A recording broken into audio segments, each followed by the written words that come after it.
Rejoicing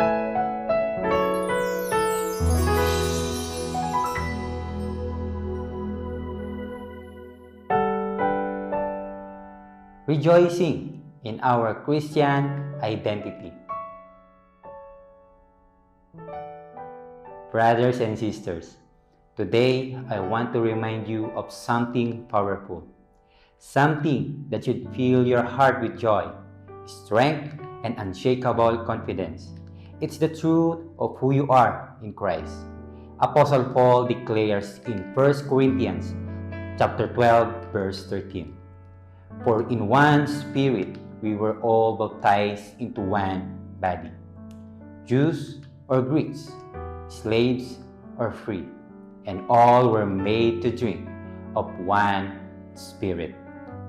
This verse is a divine declaration of our identity, united, chosen, and filled with the same Spirit.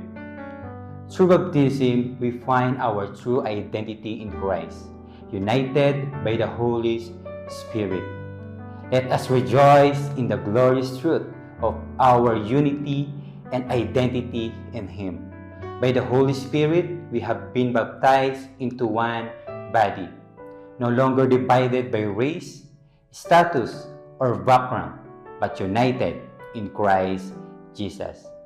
This is not merely a theological concept. It is a divine reality. The same Spirit who raised Christ from the dead has sealed us, filled us, and joined us together as a family of God. You are not an outsider. You are a vital member of Christ's body. You are not defined by your past, your struggles, or the world's labels.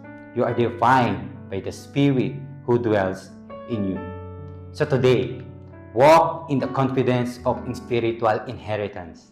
Rejoice that you belong to something far greater than yourself, the unshakable, eternal body of Christ.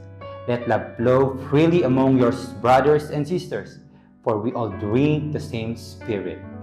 Let no division, pride, or comparison hinder the unity Christ died to create.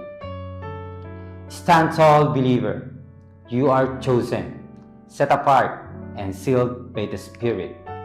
Live today in the power of this truth, and let the world see the beauty of your identity in Christ.